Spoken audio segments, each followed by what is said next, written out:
নেছারাবাদ থেকে আমাদের নিজস্ব প্রতিনিধি সোহেল রায়হানের তথ্যচিত্রে দেখুন বিস্তারিত। পিরোজপুর ২ আসনে গণ অধিকার পরিষদের মনোনীত প্রার্থী শামসুল আলম নেছারাবাদের আশা ভরসা। ট্রাক মার্কার প্রার্থী হিসেবে ইতোমধ্যেই তিনি জনগণের মাঝে ব্যাপক আলোড়ন সৃষ্টি করেছেন। নেছারাবাদের আনাচে কানাচে চায়ের আড্ডায় এখন আলোচনার কেন্দ্রবিন্দুতে তিনি। পারিবারিক ঐতিহ্য, উচ্চশিক্ষিত এবং মার্জিত রুচির কারণে তিনি বর্তমানে এলাকায় ব্যাপক জনপ্রিয়। শামসুল আলম জন্মগ্রহণ করেন পিরোজপুরের নেছারাবাদ উপজেলার দইহারি ইউনিয়নের চিলতলা গ্রামে। তবে যৌবনের শুরুতে তিনি কিছুটা সময় কাটিয়েছেন গাজীপুর জেলার কালীগঞ্জে শীতলক্ষার পাড়ে সর্ষে ফুল, মৌমাছি, প্রজাপতির সাথে আর শীতলক্ষায় সাঁতার কেটে কেটে এরপর তিনি ঢাকায় স্থায়ী হন।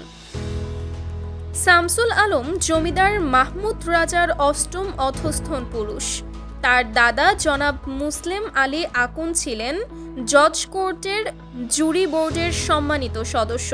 পরে তিনি শিক্ষক হিসেবে মানুষ গড়ার কাজে আত্মনিয়োগ করেন।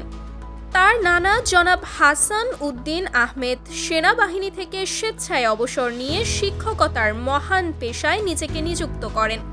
পিতা AKM মোজাম্মেল হক বিদ্যালয়ের প্রধান শিক্ষকের দায়িত্ব পালন করার সাথে সাথে ইউনিয়ন পরিষদের চেয়ারম্যানের দায়িত্বও পালন করেছেন।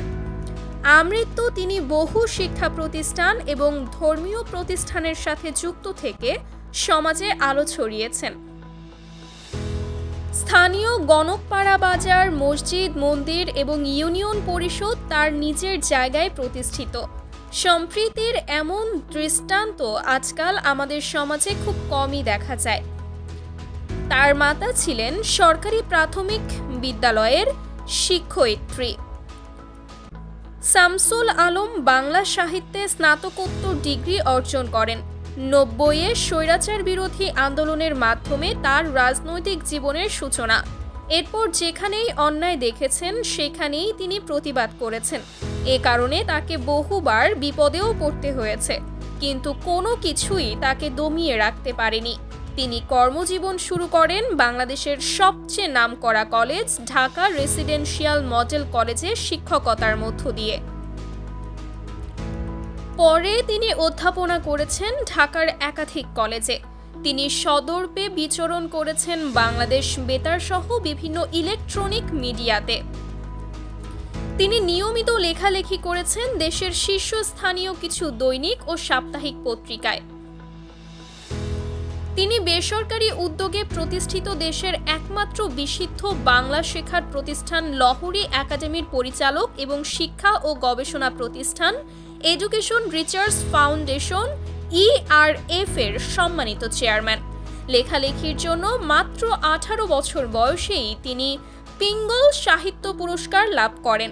বর্তমানে তিনি অনেকগুলো সামাজিক ও স্বেচ্ছাসেবী সংগঠনের সাথে যুক্ত।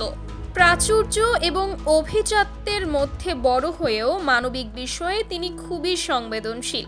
এটা নিয়ে প্রচুর জনশ্রুতি এবং কিংবদন্তি প্রচলিত আছে। তিনি BCS কোচিং জগতের আইকনিক শিক্ষক। দেশের শত শত BCS ক্যাডার অফিসার তার সরাসরি ছাত্রছাত্রী ছিলেন। তিনি লহরী বাংলা সহ অনেকগুলো বই রচনা করেছেন, যেগুলো দেশে এবং বিদেশে ব্যাপক আলোচিত এবং সমাদৃত। তাই রাজনীতিতে এমন একজন স্বনামধন্য, সুশিক্ষিত, মার্জিত এবং মানবিক মানুষের নেতৃত্ব পেয়ে পিরোজপুর ২ আসনের সকল জনগণ গর্বিত ও উচ্ছ্বসিত। ভোট নাকি দিয়ে গেছে ভূতেরা, হাসিনা আর কমিশনের ভূতেরা। আমরা জানি কি করতে হবে। দেশকে আমরা সংঘাতের দিকে নিতে চাচ্ছি না। এখনো সময় আছে। তফসিল বাতিল করে সমস্ত সব দলের অংশগ্রহণে নতুন করে তফসিল ঘোষণা করতে হবে এবং নির্বাচন দিতে হবে। এ না হলে পরে যে ঘটনা ঘটবে আর কারো সাধ্য নাই সেটা থামানো। কেউ যদি মনে করে পাশের রাষ্ট্র এসে ক্ষমতায় বসিয়ে দিয়ে যাবে আর সেই মসনদ দীর্ঘস্থায়ী করবে, তবে তারা দিবা স্বপ্ন দেখছে। এদেশের জনগণ জানে কি করতে হবে এবং জনগণকে সাথে নিয়ে আমরা সেটা করবই ইনশাআল্লাহ।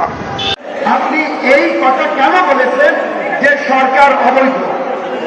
ওই ভদ্রলোক বললেন, আমি তো বলিনি যে কোন সরকার অবৈধ, সে তো ভারতের হতে পারে, পাকিস্তানের হতে পারে, আফ্রিকার হতে পারে। তো জজ সাহেব বললেন, ফাজলামো করেন,